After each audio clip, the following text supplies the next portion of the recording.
안녕하세요. 저는 얼마 전에 보수적인 시댁과 이별에 성공한 40대 두 아이를 키우는 평범한 여자예요. 옛날 사람들은 보통 보수적이라고 하잖아요. 그런데 저희 시댁은 그것보다 더 심했어요. 남편은 3대 독자이고 시부는 남자는 하늘, 여자는 땅이라는 말을 밥보다 더 많이 했거든요. 이렇게 이야기하면 왜 그런 결혼을 했냐고들 해요.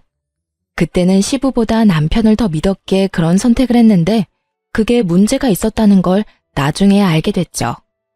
저는 대학을 졸업하면서 일찌감치 창업을 해서 독립하게 된 경우였고 남편은 그 근처 중소기업에서 일하는 평범한 회사원이었어요. 제가 남편을 택한 이유는 딱 한 가지였어요. 상냥하고 부드럽고 폭력적이지 않다는 거요. 저의 친부는 술만 마시면 사람을 때리는 개차반 같은 인간이었거든요.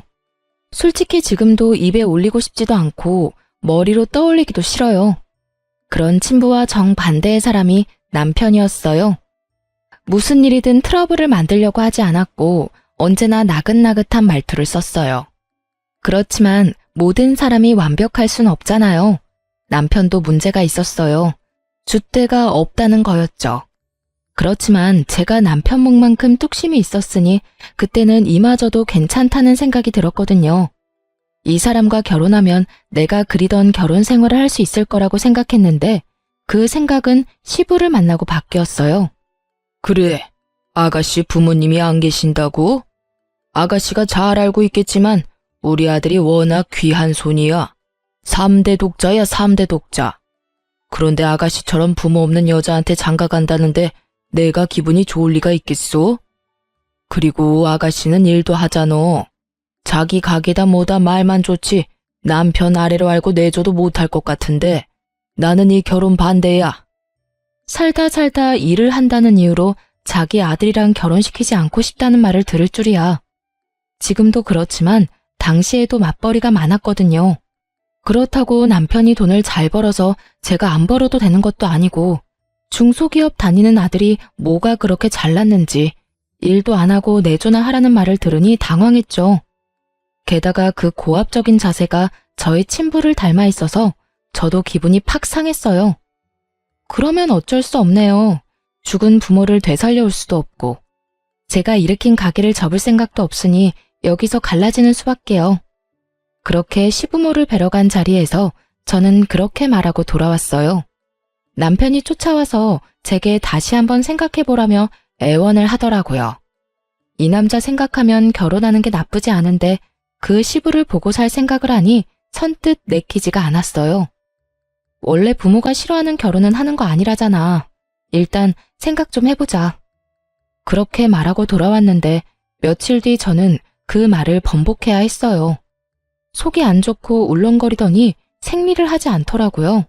워낙 불규칙적이라 애가 생겼을 거라고는 생각도 못했는데 산부인과에 가보니 이미 8주였어요.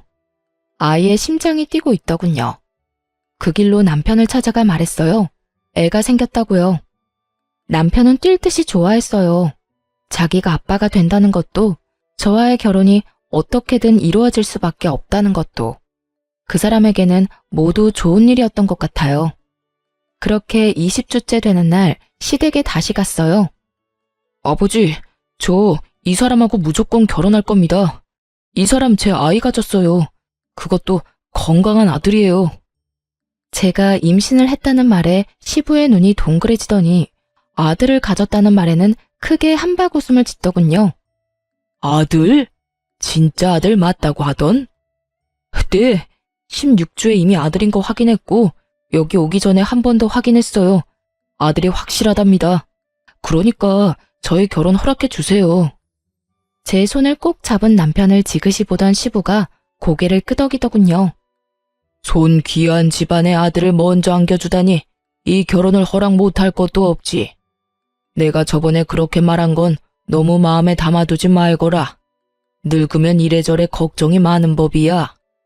안면몰수한 시부의 상냥한 척에 저도 웃는 척하며 말했죠.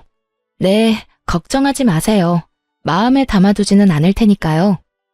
그래, 아가 너는 당분간 우리 손주 안 아프게 출산에만 힘쓰도록 해라. 혼인신고는 오늘 가서 하도록 하고. 그렇게 어렵사리 시부의 허락을 얻어 저희는 결혼에 골인할 수 있었어요. 아이만 생각하라며 일도 그만두길 원했던 시부였지만 제 뱃속에 아이가 있다 보니 크게 뭐라고 하지는 못하더라고요. 스트레스 받아서 애가 어떻게 될지 모른다고 얼마나 조심하는지. 그때가 제 결혼 기간 중 제일 스트레스 덜 받았던 때였을 거예요. 당시 제 가게는 안정적인 수입을 창출하고 있었고 돈도 꽤 벌고 있었어요. 남편 수입보다 더 많은 순수익을 벌어들였으니 생각보다 꽤 괜찮은 편에 속했죠. 그래서 가게를 그만둘 생각은 눈꼽만큼도 없었어요. 이걸 어떻게든 잘 키워서 돈을 더 벌어서 모아야겠다는 생각뿐이었죠. 아이를 낳았을 때도 아기 없고 가게에서 계산대를 지켰어요. 저 대신 일해줄 직원 한 명 뽑고 저는 아이를 안고 가게를 지켰어요. 장사하는 사람에게 육아휴직 같은 게 있을 리 없잖아요. 남편이 육아휴직을 쓸 수 있는 것도 아니어서 일도 육아도 모두 오로지 제 몫이었어요. 그래도 그게 힘들다고 생각한 적 없었어요. 아기는 아기대로 이쁘고 가게는 가게대로 좋았으니까요. 30대 중후반 치고는 건강했던 몸도 한몫하긴 했죠. 체력이 웬만한 여자들보다는 좋았으니까요. 그렇게 아이가 돌잔치를 할 무렵에는 어린이집을 보낼 생각으로 여기저기 알아보고 있었어요. 그런데 돌잔치하러 올라온 시부가 제게 그러더군요. 아가, 우리 손주 데리고 일주일에 3일 정도는 시댁에 내려오거라. 어차피 요새 일도 없을 거 아니냐? 아버님, 주말은 제가 시간이 없어요. 평일은 아기도 어린이집 가야 하고요. 어린이집이라는 이야기에 시부가 깜짝 놀라더군요. 또 이 어린애를 어린이집에 보낸다고? 1살밖에 안 된 애를? 정신이 있는 거냐? 우리 귀한 장손 어린이집 보냈다가 병이라도 올 마음은 어떡하려고 그러냐? 그만둬. 그리고 너도 일 그만두고 애나 봐라. 그 가게 그것도 정리하고. 애비가 벌어오는 돈만으로도 충분해. 아버님, 무슨 걱정하시는 건지는 알겠는데요. 저희 맞벌이 아니면 생활비가 안 돼요. 애가 생겨서 돈 들 곳도 많은데 가게까지 없으면 정말로 저희 아무것도 못해요. 네가 아꼈으면 될 일이야. 아무렇게나 돈 펑펑 쓰니까 돈이 모자라다고 하지. 아껴서 필요한 데만 쓰면 돈이 왜 없겠어? 시부는 전혀 모르고 있더군요. 자기 아들이 얼마를 버는지. 그리고 며느리가 그보다 얼마나 더 많이 버는지도요. 그렇다고 시부 앞에서 남편 기죽이고 싶지는 않았어요. 그리고 너 가게 일 바쁘다고 내줘도 못하고 그러는 거 내가 다 알고 있어. 우리 아들이 얼마나 귀한 아들인데. 아침 저녁 꼬박꼬박 해먹이고 안 아프도록 집에는 신경 안 쓰도록 해줘야 한다고. 가만 보니 요새 전화할 때마다 골골대는데 그거 너한테도 문제가 있는 거 아니냐? 네가 내조를 잘하면 애가 아플 일이 있겠어? 정말 억울했어요. 남편이 여름 감기에 걸린 이유는 일 마치고 집에 와서 에어컨 바로 아래서 컴퓨터 게임을 하느라 그런 거였거든요. 애를 봐줬거나 집안일을 하느라 그런 것도 아닌데 그걸 제 탓으로 몰아가는 시부에게 화도 났죠. 저는 시부의 그런 모습에 남편을 시부 옆에 세워두고 애 분유 먹여야 한다는 이유로 아이와 함께 밖으로 나갔어요. 시부 잔소리를 듣기 싫을 때마다 이런 방법으로 그 자리를 회피하곤 했어요. 시부는 제게 하루에 한 번 전화해서 일을 그만두라며 강요하기 시작했어요. 그 스트레스가 극에 달할 때쯤 시부에게서 연락이 뚝 끊겼어요. 왜인지는 모르겠지만 먼저 연락하고 싶지는 않았어요.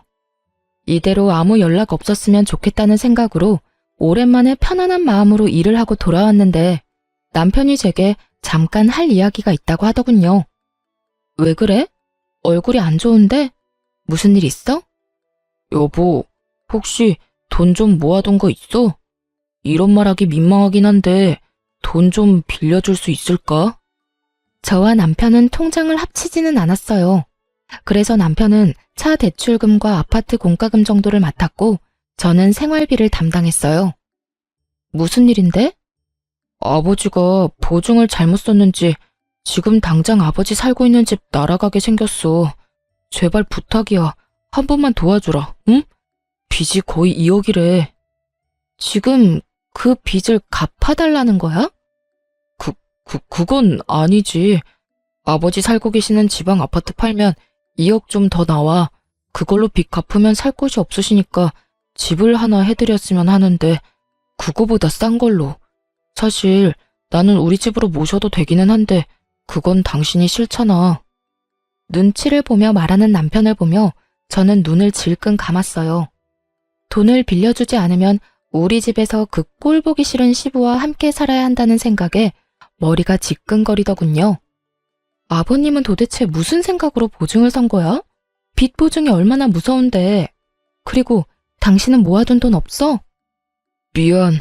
나한테 한 1,000만 원 정도 있는데 그거라도 보탤게. 10년 넘게 같이 살며 고작 1,000만 원 모았다는 것도 열이 받았지만 시부가 친 사고에 비하면 화낼 일도 아니었죠. 그래서 제가 그랬죠. 도와줄게. 대신 집은 내 명의로 살 거야. 내가 돈 내는 거니까. 그걸로도 괜찮으면 도와줄게. 10년을 넘게 일하며 모아놓은 돈을 시부에게 써야 한다는 건 너무 아까웠지만 제 명의라면 남는 건 있을 거라 생각했어요. 그랬더니 남편이 너무 고마워하며 제 손을 꼭 잡더군요. 여보, 고마워.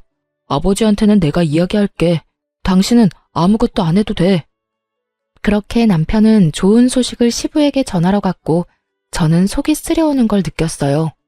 그래도 제가 해준 걸 알면 시부가 더 이상 제게 잔소리를 하지 않겠지 하는 생각도 했어요.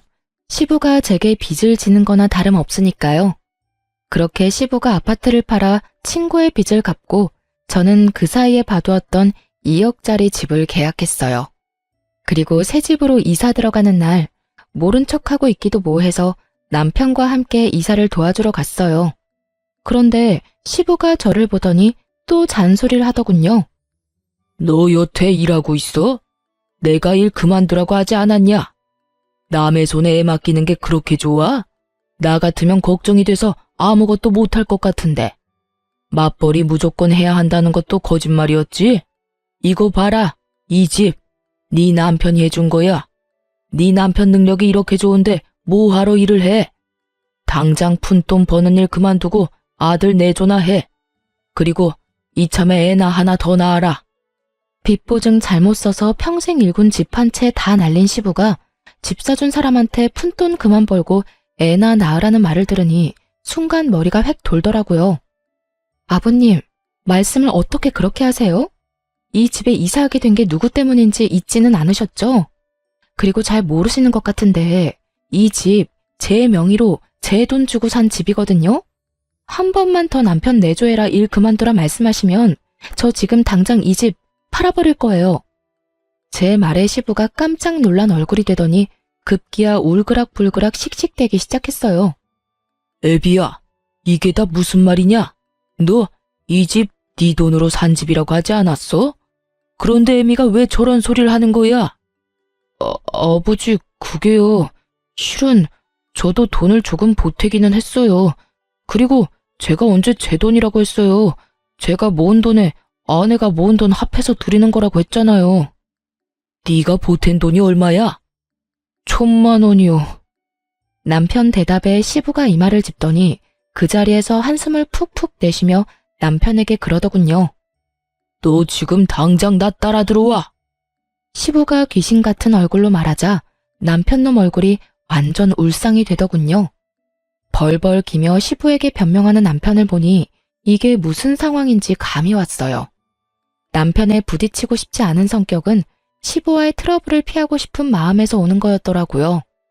그러니 이번에도 이야기할 때 와이프 돈이라고 하면 시부가 화낼 것 같으니 적당히 자기 돈을 더 많이 내고 아내는 조금 보탰다고 이런 식으로 이야기한 거였더라고요. 시부는 그 말을 철석같이 믿고 이만한 돈을 마련한 아들의 능력을 높이 사서 저한테 이걸 빌미로 일을 그만두라고 잔소리한 거고요. 자기가 잘못은 했지만 아들이 그만큼 만회하고 있으니 저한테 큰 소리 치고 싶었던 모양이었어요. 이번에 시부가 체면을 구겼으니 저 보기가 좀 꺼려졌을 테니까요. 그런 와중에 오히려 저한테 더 큰 소리 치고 싶었던 건지도 모르죠. 그런다고 이미 망한 이미지가 되살아나는 것도 아니고 빚보증 섰던 게 없던 일이 되는 것도 아닌데 말이죠. 어쨌든 그렇게 안방으로 끌려 들어간 남편은 시부에게 먼지 털리도록 맞고 욕을 한 바가지를 들었어요. 근데 웃긴 건 시부가 나한테 무례하게 군 건데 애먼 남편 놈만 혼내고 저한테는 사과 하나 없던 점이었어요. 그래도 저는 이해했어요. 왜냐하면 그 뒤로 시부가 저한테 잔소리 전화를 한 통도 안 했거든요. 큰 돈을 썼지만 일단 내 이름으로 된 내 돈으로 묶여있고 시부의 잔소리까지 막아줬으니 지출이 아니라 투자라고 생각하자고 저 편한 대로 생각하기로 했어요. 그렇게 시부의 일이 어떻게든 해결되고 그 뒤에는 정말 마음의 평화만이 있을 줄 알았어요. 그런데 삶이라는 게 어떻게 이렇게 제 마음대로 안 되는지 한창 가게가 잘 되던 중에 감염병이 터진 거였어요.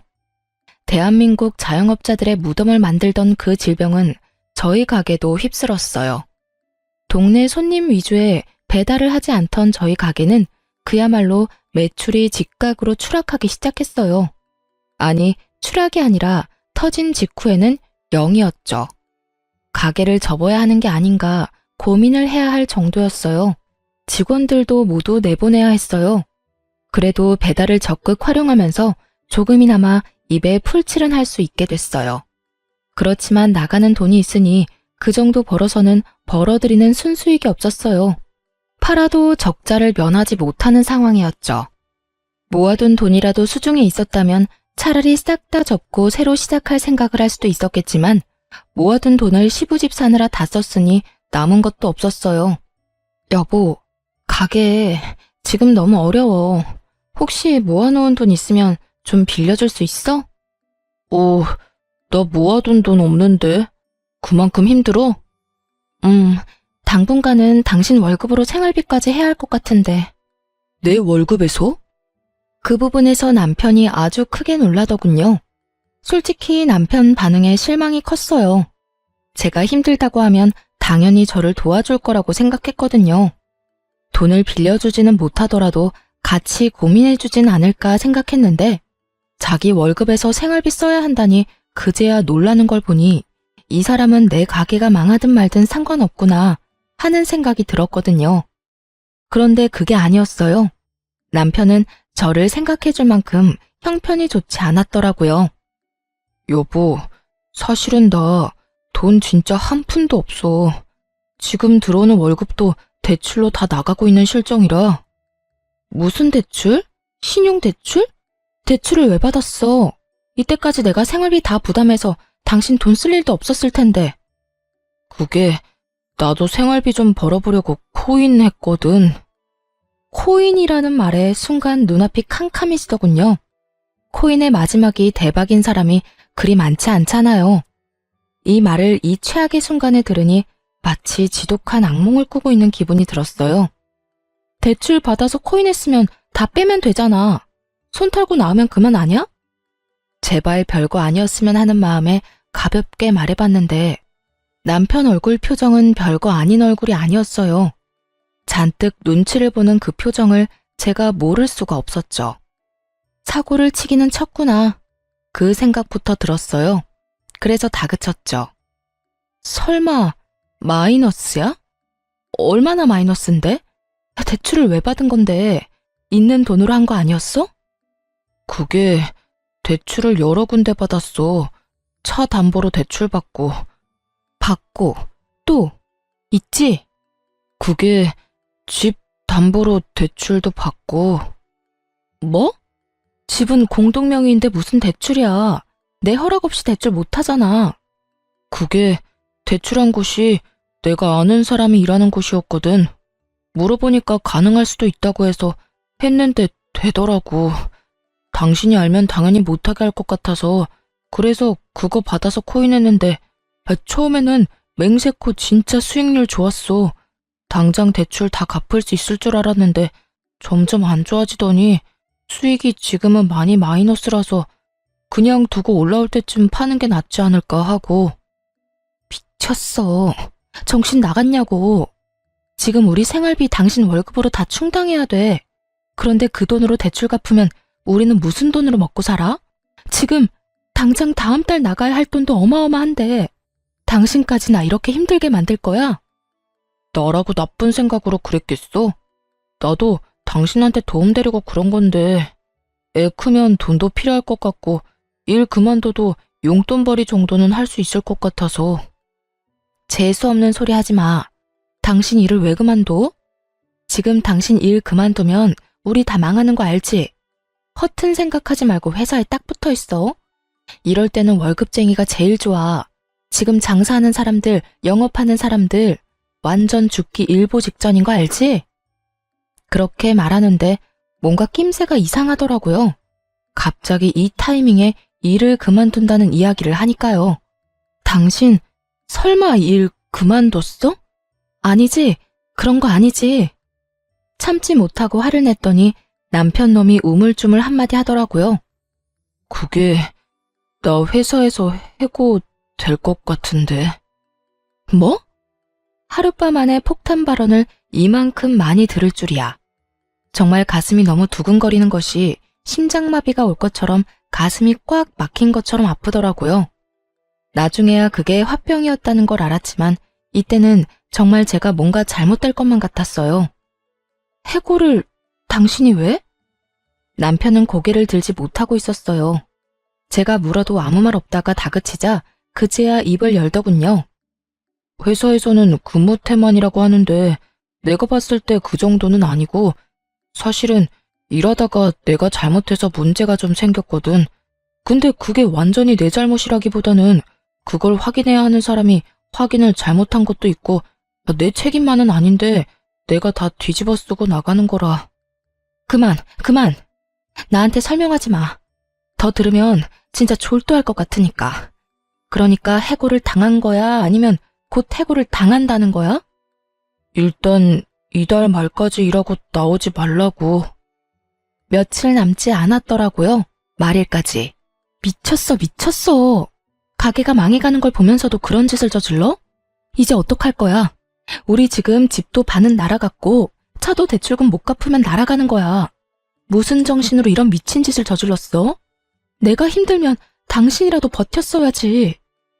해결 방법이 왜 없어? 나한테 다 방법이 있어. 우리 아버지 계신 곳으로 내려가자. 거기 내 고향이잖아. 친구가 일자리 소개시켜준대.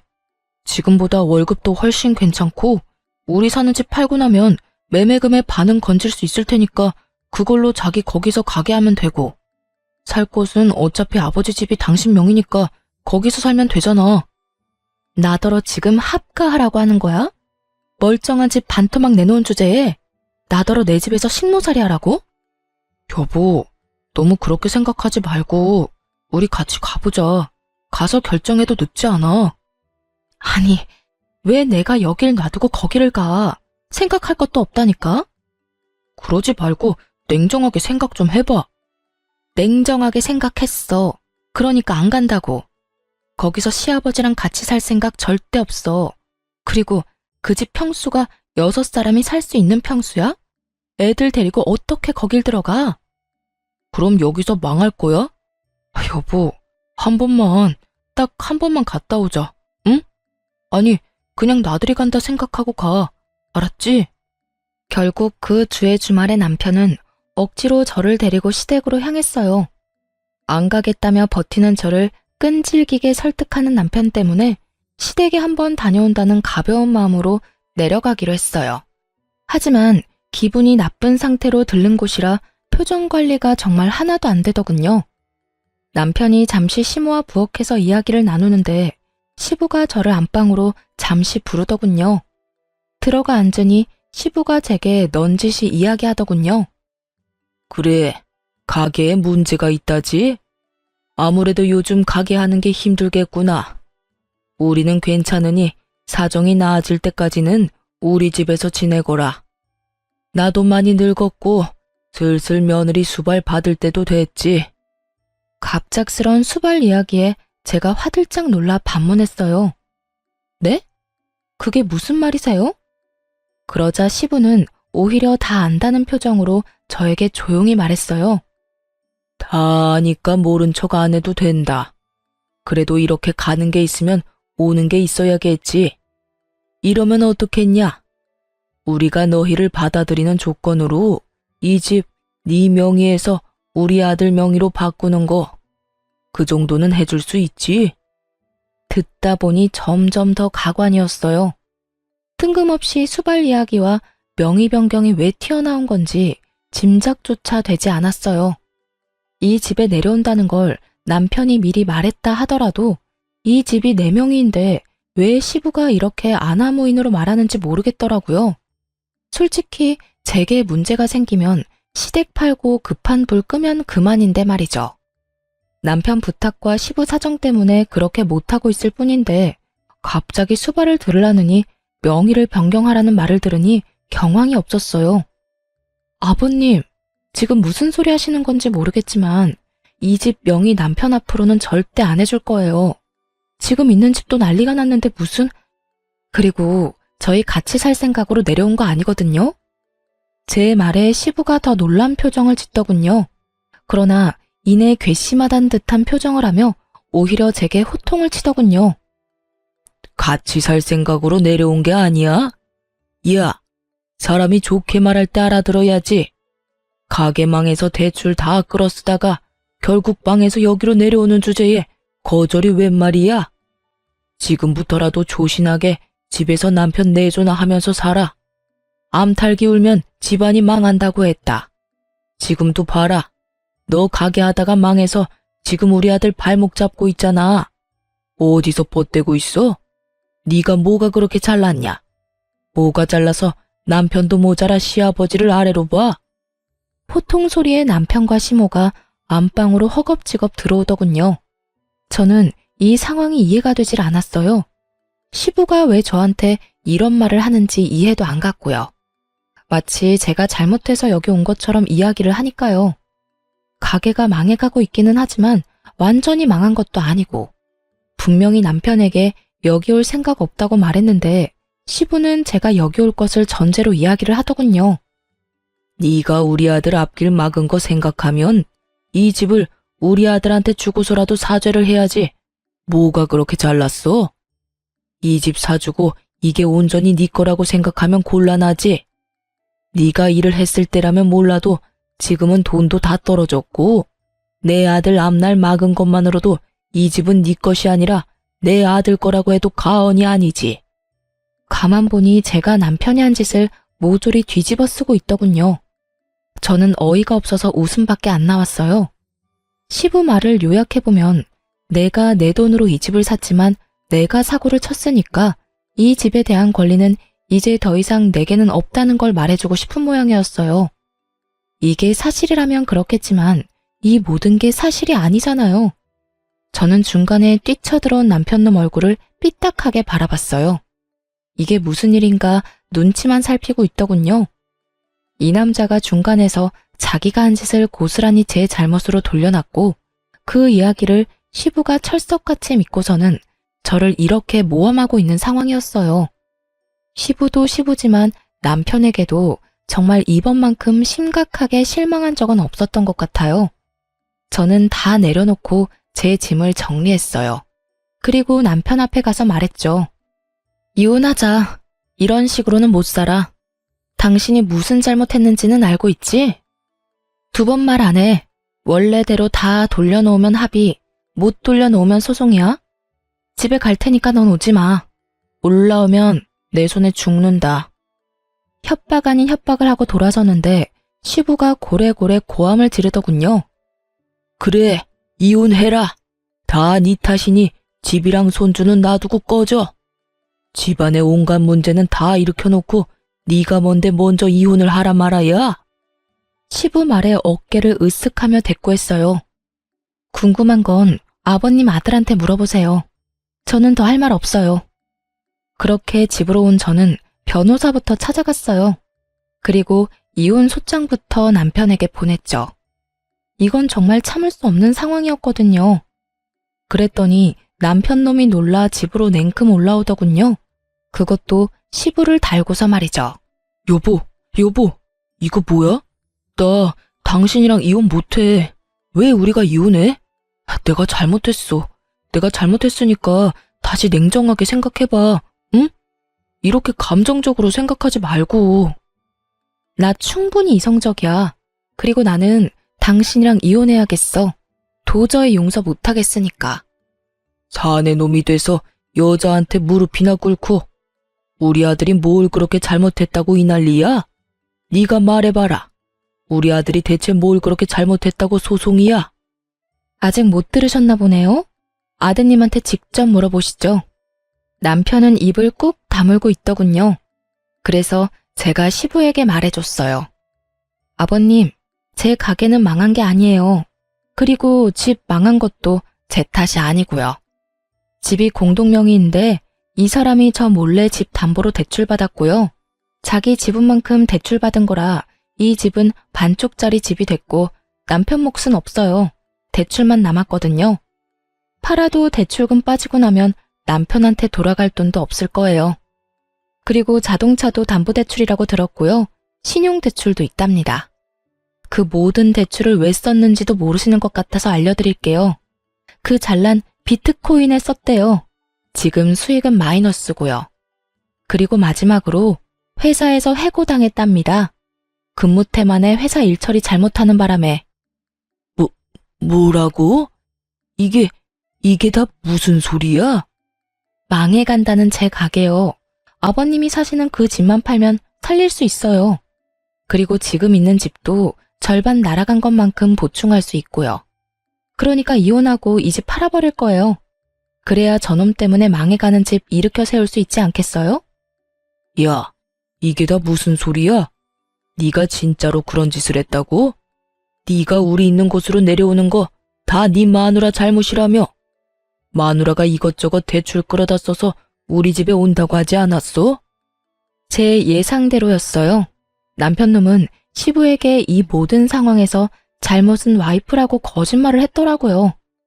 자기가 잘못했다는 이야기는 조금도 꺼내지 않고 아내의 잘못으로만 몰아가니 시부는 기세등등해서 자기 본심을 그대로 저한테 드러냈고요. 그때 본심을 숨기고 저한테 잘해줬다면 저도 모르게 시부에게 잘해줄 뻔했어요. 속으로 여전히 저렇게 정신 나간 생각하는지도 모르고 말이죠. 그런데 더 웃긴 건 남편 반응이었어요. 왜 때려요? 제가 왜 그런 말을 했겠어요? 제 잘못인 거 알았으면 아버지가 가만히 있었겠어요? 저한테 화내고 마누라 치마폭에 쌓여 산다고 또 혼내실 거였잖아요. 그리고 좋게 넘어갈 수도 있었던 거 아버지가 허튼 소리 하는 바람에 다 망한 거잖아요. 아버지가 공동명의니 수발을 들라느니 그런 말만 안 했어도 우리가 이혼하게 될 일은 없었다고요. 다 아버지 탓이에요. 아프다고요. 그만 때리세요. 이놈이?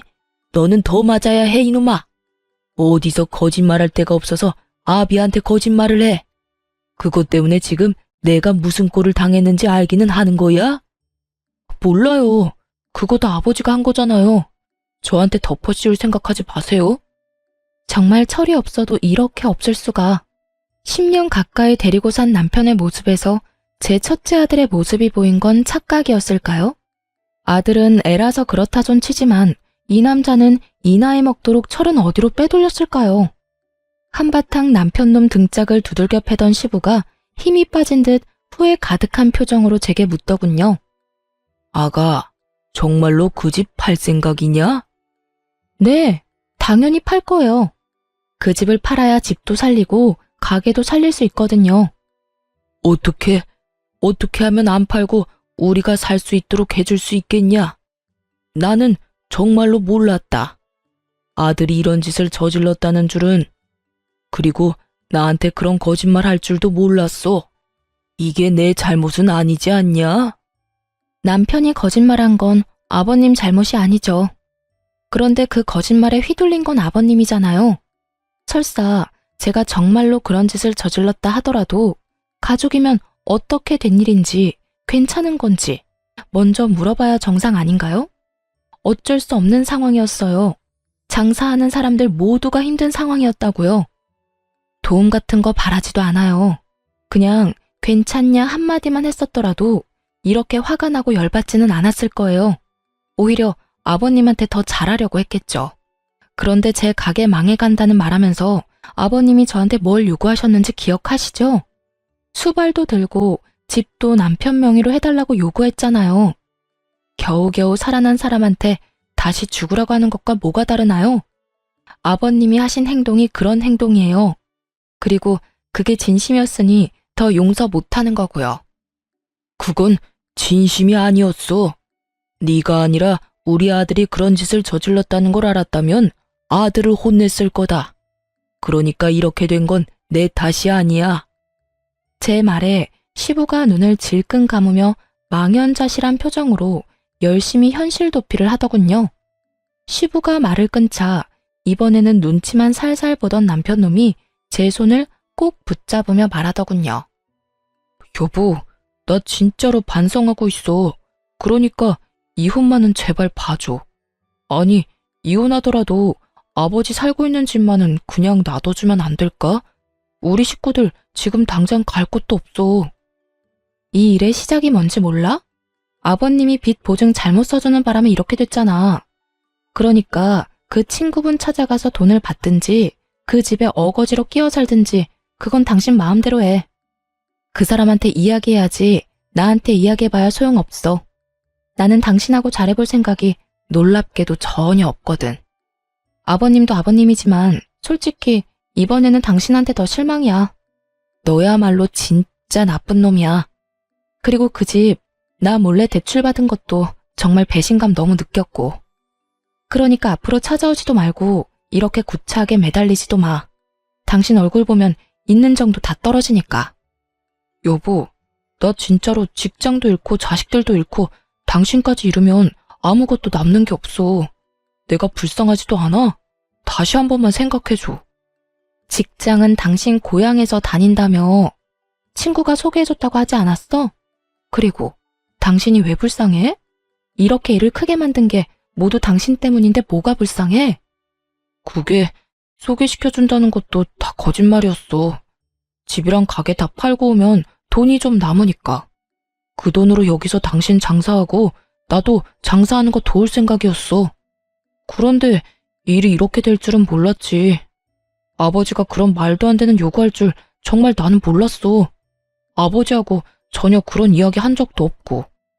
그래, 아버님이 그런 말 한 거는 아버님하고 이야기해야 하는 게 맞지.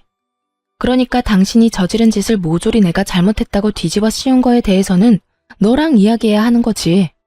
솔직히 평생을 살면서 이렇게까지 인간에게 실망해 본 적이 처음이거든? 그러니까 딱 한 가지만 물어볼게.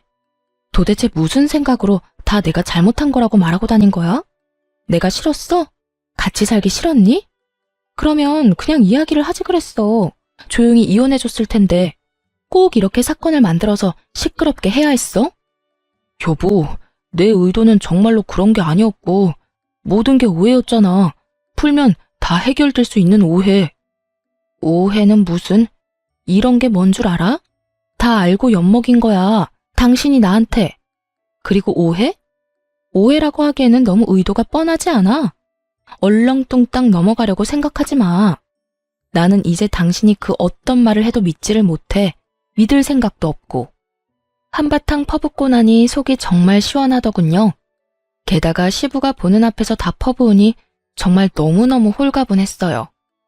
시부와 남편의 그 절망스러운 표정과 정반대로 저는 편안한 표정을 짓게 됐으니까요. 그렇게 남편과 저는 이혼을 하게 됐어요. 이 모든 사태를 원상태로 돌릴 수 없었던 남편놈은 당연히 소송에서 불리할 수밖에 없었고 결국 양육권, 친권, 위자료도 모두 제게 유리하게 소송이 끝났어요. 전 남편은 집안 경제를 파탄냈다는 것이 크게 먹혀 들어가서 위자료 책정에 큰 도움이 됐어요. 시부와 남편이 사는 그 집도 팔려고 했는데 나올 생각을 안 하고 뻔뻔하게 버티더라고요. 그래서 그것도 소송 걸었어요. 퇴거 소송이요. 소송 걸고 나니 또 전화기 불나도록 끊임없이 전화가 오더군요. 그러나 받을 생각도 없었어요. 그랬더니 이내 연락은 안 오고 소송을 하니 강제 집행이 돼서 결국 그 집에서 나올 수밖에 없었죠. 저는 시댁집을 팔고 남편이 대출을 받았던 저희 집도 팔았어요. 그리고 가게 근처에 작은 평수의 집을 사서 아들과 딸을 데리고 이사했죠. 사실 그 집에서 더 이상 살고 싶은 마음이 안 들더라고요. 그래서 집을 옮겨봤어요. 직장과 집이 가까우니 생활권이 모여서 애들 보기는 더 편했어요. 가게는 다시 정상 궤도로 올라오기 시작했고 직원들도 다시 뽑았어요. 전 남편과 이혼하고 깨달은 건데 그 사람이 있든 없든 제 생활에 크게 변함이 없더라고요. 그만큼 그 사람은 가족으로서 집안일에 어떤 식으로도 관여하지 않았던 걸 이혼하고 나서야 깨달았어요. 그렇게 일하고 아이들 키우느라 바쁘게 보내면서 전 남편과 시부가 어떻게 지내는지는 알 시간도 없었어요. 그런데 하루는 가게에 찾아온 의외의 손님에게서 그 사람들 소식을 들을 수 있었어요. 그 손님은 바로 전 시어머니였어요. 시모와는 좋은 사이도 그렇다고 나쁜 사이도 아니었어요. 사실 그때는 저도 시모도 여유가 없었던 것 같아요.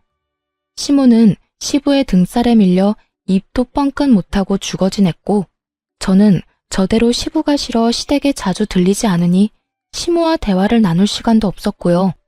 그래서 시모가 불쑥 저희 가게를 찾았을 때 당황할 수밖에 없었죠. 어머님, 여긴 어쩐 일로? 별거 아니다. 근처 지나가는 김에 들렀어. 사실 나도 얼마 전에 너희 시아버지, 아니지, 내 남편이랑 이혼했어. 이렇게 다 늙어서 무슨 이혼이냐고 그렇게 말하는 사람들도 많은데 도저히 참을 수가 없어서 이혼했다. 평생을 자기 멋대로 살다가 결국에는 보증 잘못 써서 집 잃고 며느리한테 큰 소리 뻥뻥 치다가 또 그 며느리가 해준 집을 잃었지. 그런데도 똑같더라고. 나한테는 여전히 자기가 뭐라도 되는 양 행동하는 거 있지? 일은 내가 다 하는데 말이지. 들어보니 처음에는 시모가 허드렛 일을 하며 두 사람을 먹여 살린 모양이었어요. 그러다가 결국 두 부자가 하는 행동에 열받아서 이혼하고 그 집에서 나와버린 거고요. 많이 속상하셨겠어요. 어머님 연세도 많은데 일하시려면. 근데 의외로 일하는 거 너무 좋더라. 내 돈 벌어서 눈치 안 보고 내 돈 쓰는 거 너무너무 기분 좋았어. 여태껏 남편 등살에 바깥 일이라고는 못 해보고 살았거든. 매번 남편이 주는 돈으로 아껴가며 생활하고 모자라면 친정에 빌려 쓰고 돈 생기면 갚고 그런 생활을 오랫동안 해왔어. 그러다 보니 돈을 쓸 때마다 눈치가 보이더라고. 근데 이제 그런 거 없이 원하는 대로 쓸 수 있으니까 너무 좋았지. 그럼 어머님은 아예 따로 사시는 건가요? 그래. 속 답답해서 같이 못 살겠더라고. 자식놈은 대출도 못 갚으면서 집안에서 탱자탱자 놀기 바쁘고 남편놈은 예전처럼 어디 가서 거물 흉내내고 싶어서 환장을 했지. 그런데 집도 없고 돈도 없는데 흉내를 내고 싶어도 안 되는 거야. 얼마 전에는 아무것도 없어서 기초생활수급자 신청까지 했어.